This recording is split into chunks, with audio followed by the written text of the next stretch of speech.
Everyone, Madison here with Health by Ratio, and in this video, we are going to talk about how to recover from an ankle sprain ASAP.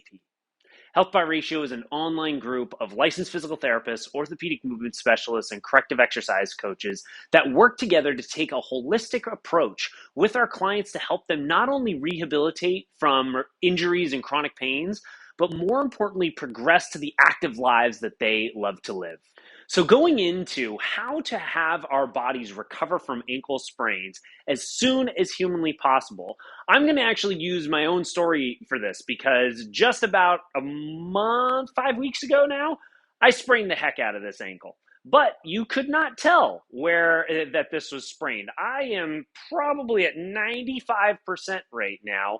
And it got to this point a week ago. So it only took me about 3 or 4 weeks of recovery before I was able to get back to full-fledged athletics, and even was able to run on this and exercise a bit within a couple of weeks after the injury itself.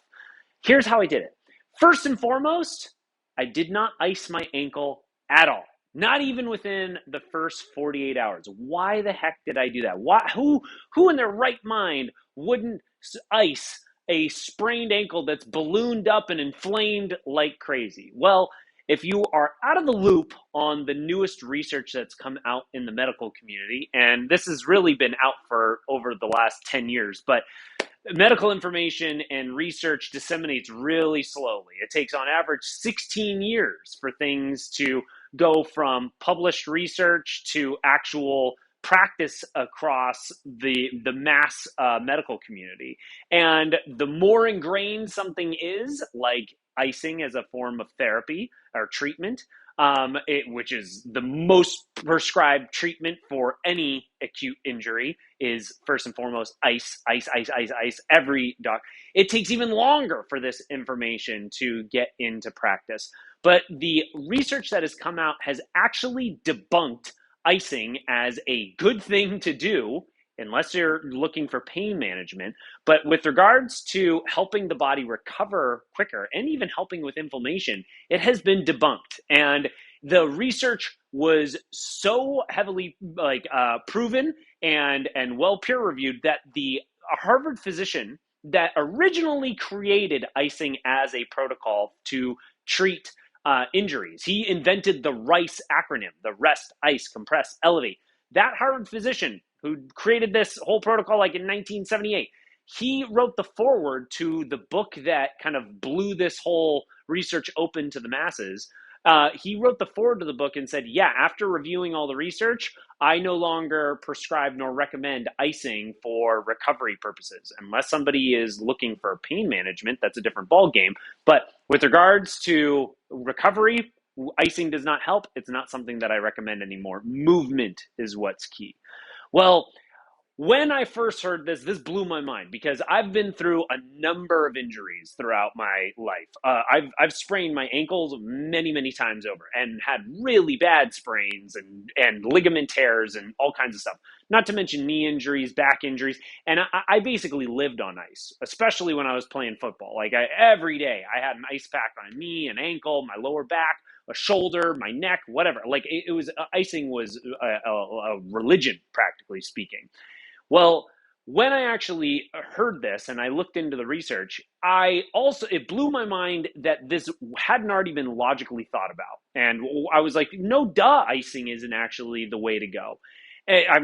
We always used to think, well, we want to, first and foremost, as soon as something inflames, we want to reduce that inflammation. Well, why? Why do we want to reduce that inflammation? Now, chronic inflammation, meaning the body's always inflamed day in and day out. Yeah, of course, we want to figure out why is the body inflaming and fix that. But when I roll an ankle, I know why it's inflamed. It's because I rolled the ankle. I damaged it. Well, what's the purpose of inflammation? Why is the body inflaming? It doesn't inflame to hurt us. The body isn't naturally trying to hurt itself. It's trying to heal. So why is it inflaming? Well, what it's trying to do is send as much blood flow to the area as possible because blood's what carries the nutrients for it to heal. So the inflammation is a natural immune response to the damaged tissue. I need that. That's a good thing. I don't want to fight the inflammation. I want to embrace the inflammation because it's allowing the body to actually get the nutrients to the damaged tissue. The second aspect, though, is I need it to circulate. I don't want the blood to just pool there and become stagnant. Well, then now I'm not getting fresh nutrients to the tissue. So I need the circulation to occur. Well, circulation occurs through obviously like blood circulation, but also the inflammation is drained through the lymphatic system, right? Well, the lymphatic system only is it's a 100% passive system, meaning it only works when we move the body. It runs right underneath the surface of the skin. And when as I'm like moving my hand around, I'm working these muscles in my forearm here. That movement of the muscle tissue is creating a flow of the lymphatic system. So it drains inflammation to the local lymph node. So the only way it works is by moving. And if we just ice an area and then we compress the tissue, which means the lymphatic system is now compressed down and because it's underneath the surface of the skin. So that compression directly kind of impacts the lymphatic system. And then we just rest the area, even the elevation of it, where gravity does assist us to a certain extent, the icing of it, which freezes the tissue, and then the compression, which pins down the lymphatic system, and then the lack of movement by just resting, by me just laying here and putting my foot up and just and praying the inflammation goes away, it doesn't allow the lymphatic system to do its job. So I'm not getting good circulation. Now, the reason why this icing protocol has become the most prescribed thing for acute injuries is because icing often does help the area feel better in the moment, right? Because like as much as it hurts at a certain point around that like whatever 5, 10, 15-minute mark, it starts to numb out. And so it starts to become less painful. So as clinicians, as practitioners, as individuals, we put ice on an area and we're like, it feels better. It must be helping me heal faster. Well, in reality, it's actually delaying the healing process. It's not actually allowing the circulation. So what did I do that allowed me to recover from an ankle sprain that I honestly should have at least taken me 6 to 8 weeks with how I know from personal experience many times over that it should have easily this should still be swollen. I should still be gimping around. There's no way I should have this kind of range of motion in the ankle. How was I able to recover so much faster than when I was 18, 19, 20 years old? So like how is this decades later? Am I able, like as playing high school sports or skateboarding and jacking up my ankle as a kid? How am I now decades later able to heal faster? Well, again, I embraced the inflammation, but what I wanted to do was increase circulation. So what I consistently did was I elevated my leg. Initially, it was very gentle movements. So I would elevate my leg literally on my coffee table here. I would just flip myself around and watch some TV at night while I did it.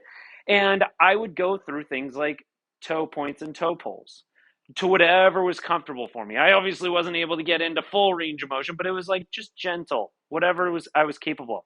I'd also go into side to side, inversion, eversion, back and forth with it. And again, I wasn't able to go very far with this. It was just a little bit.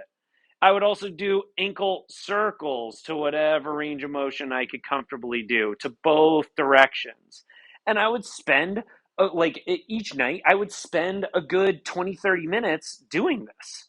The other thing that I started to do once my ankle started to feel a little bit better in the coming days was I took out like a stretch strap or a resistance band and I actually fully inverted my leg. And then I did the same thing. I went through like toe points and toe pulls. I got a nice little dynamic calf stretch here. And then this took a little bit longer. I needed to wait until probably a week 2 or 3, but I started to work towards inversion because this was the direction I rolled the ankle. So that tissue was very sore at the beginning. I couldn't do that. It was too painful. But initially, after a good 10 days or so, I was able to start working into this range of motion. Eventually, able to just hang out like this and re-stretch out the tissue.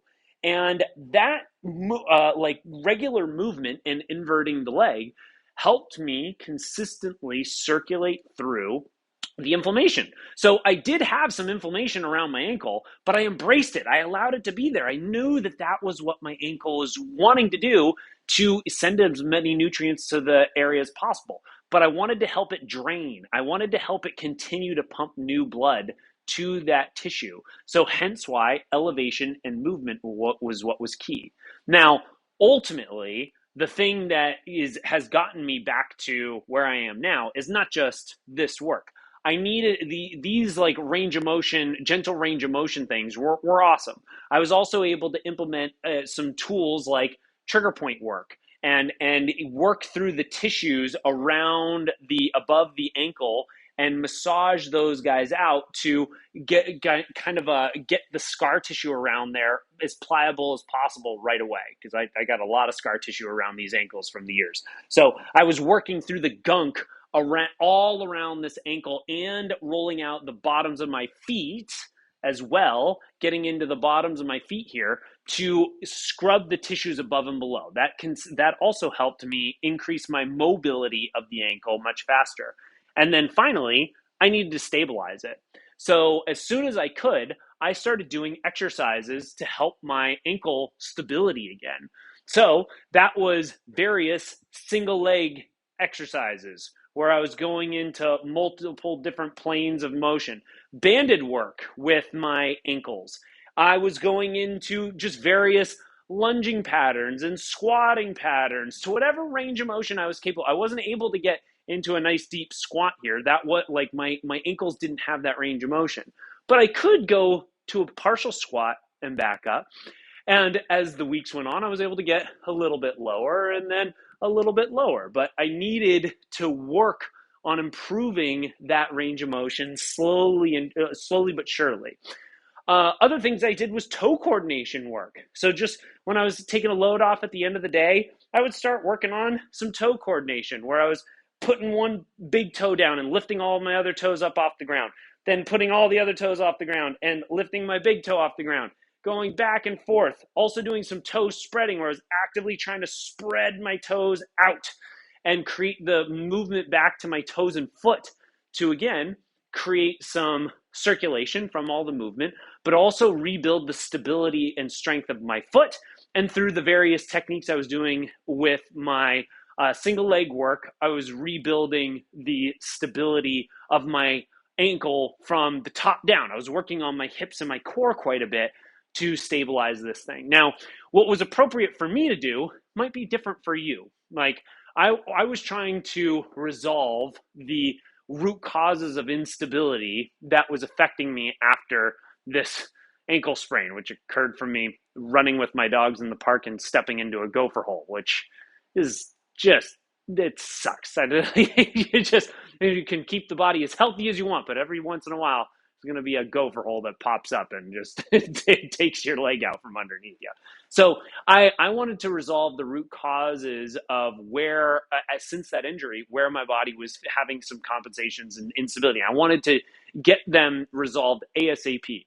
For those of us that have had years of imbalances that we haven't necessarily addressed, it might not just take us a couple of weeks to get to where our body is moving in full ranges of stable motion.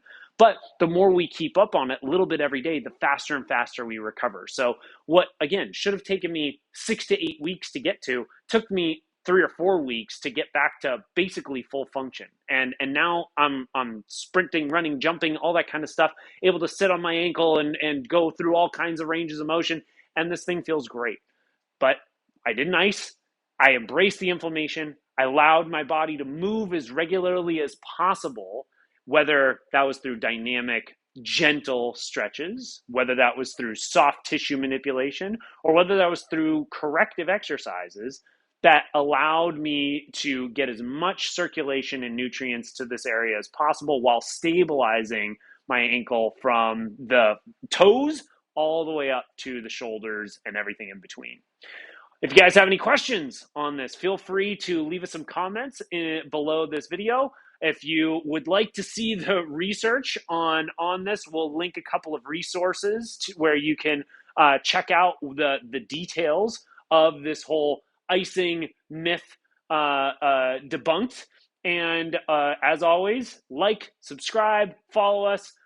We can't wait to give you guys some great content in the future. We're posting stuff every week, and we'll talk to you soon. Enjoy.